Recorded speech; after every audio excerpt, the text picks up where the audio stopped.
नमस्कार. आज आपण माझ्या आईच्या हातचं झणझणीत असं चुलीवर बनवलेलं खेकड्याचं कालवण आणि त्याच्यासोबत मांदेली मसाल्यामध्ये कशी बनवली जातात ती देखील बघणार आहोत. अतिशय साधी सोपी रेसिपी आहे. आई अतिशय चविष्ट बनवते मच्छी, त्यामुळे मी तुमच्यासोबत ही रेसिपी शेअर करते. त्यामुळे चॅनलवरती नवीन असाल तर चॅनलला सपोर्ट करा, सबस्क्राईब करा आणि मैत्रिणींनो, साईडला जे बेल आयकॉन आहे तिथे पण प्रेस करा, ऑलवरती क्लिक करा, म्हणजे आपल्या चॅनलवरती जे नवनवीन छान छान व्हिडिओ येतात रेसिपीजचे त्याचं नोटिफिकेशन सर्वात पहिल्यांदा तुम्हाला मिळेल. चला तर मग सुरुवात करूया. आईच्या पद्धतीने आपण रेसिपी बघतोय, त्यामुळे चुलीवर आई या प्रकारे बनवते बघा. टोपामध्ये तेल घेतलेलं आहे आणि तेलामध्ये खेकड्यांवरती नुसता मसाला आणि हळद घालून तेलामध्ये अशी फोडणी देते पहिल्यांदा आई, मसाला आणि हळद घालून, आणि मग थोडंसं पाणी घालून घेते. या प्रकारे फोडणी घातली की छानपैकी असा कट येतो आपल्या कालवणाला.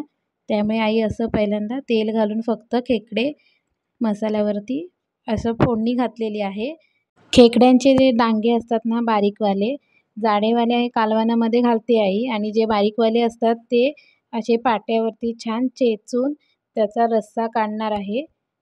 तोपर्यंत ह्या किरव्या कशा शिजतात म्हणून पहिल्यांदा अशी फोडणी घालून ठेवते. मग ह्या शिजेपर्यंत डांगे ते बघा साईडला ठेवलेले आहेत प्लेटमध्ये, ते छानपैकी पाट्यावरती वाटून घेणार आणि त्याचा रस पण घालून घेणार आणि वाटण लावून घेणार.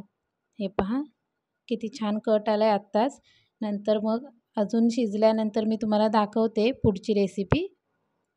आता बघा मांदेली छान स्वच्छ करून घेतलेली आहेत, कापून छान स्वच्छ धुवून, आणि मांदेलीसोबत छोटी मच्छी पण घेतलेली आहे. ज्या कांटा असतात ना छोट्यावाल्या त्या घेतलेल्या आहेत. पहिल्यांदा कोकम घालून घेतला नाही, हळद घातली, मसाला घातलेला आहे. हा चिकन मसाला आहे, गरम मसाला घालून घेतला आहे. आता हा जो कोकणी मसाला आहे आमचा घरगुती तो घालून घेतलेला आहे.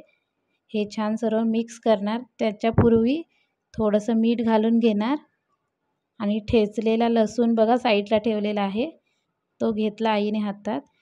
ठेचलेल्या लसणामध्ये थोडंसं तेल घालून असं चोळून ती मच्छीला लावते. अतिशय सुंदर चव येते अशा प्रकारे मच्छीला. मांदेली तुम्ही फ्राय करत असाल नुसती तर एकदा या पद्धतीने बनवून बघा, अतिशय चविष्ट बनते. आईच्या रेसिपी साध्या सोप्या असतात परंतु खूप चविष्ट असतात. हे पहा तिच्या हातची चवच मस्त असते एकदम. आता हे शिजायला ठेवणार. हे पहा एका साईडला ठेवलेलं आहे, एका साईडला खेकड्याचं कालवण शिजतंय. आणि ही अशी सुकी मच्छी आपण मांदेली किंवा बारीक मच्छी बनवली ना तर कसं चव पण छान लागते आणि झटपट बनते. शिजायला ठेवताना आईने मांदेलीमध्ये पाणी घातलंय, ते सांगायला विसरले. असं पाणी घालून छान थोडंच पाणी घालायचं, एकदम जास्त नाही घालायचं. शिजवून घ्यायची मच्छी, खूप सुंदर बनते. आता आपण पुढची रेसिपी बघूया. खेकड्याचं कालवणाला कड आला आहे. आईने पाट्यावर बनवलेलं कांद्या खोबऱ्याचं वाटण आणि खेकडे जे त्याचे बारीक डांगे असतात ना ते पाट्यावर वाटून त्याचा पण रस काढून घेतला आहे कापडाने गाळून, ते तिने एकत्र करून आता घालून घेतलेलं आहे. आता छान मिक्स करून घेते. थोडंसं पाणी लागत असेल तर घालून घेणार, कितपत घट्ट झालं आहे ते बघते ती अगोदर, आणि नंतर मग ह्याला छान शिजवून घ्यायचं. किरव्या बऱ्यापैकी शिजलेल्या आहेत, त्यामुळे अजून जास्त वेळ नाही शिजवणार. हे पहा थोडंसं पाणी कमी वाटत होतं म्हणून घातलं आणि तिने. अशा प्रकारे वाटण आणि जे डांगे असतात ना खेकड्याचे त्याचं एकत्रच ती असं बनवून घालते, पण चव अतिशय सुंदर लागते. हे पहा कड येतोय.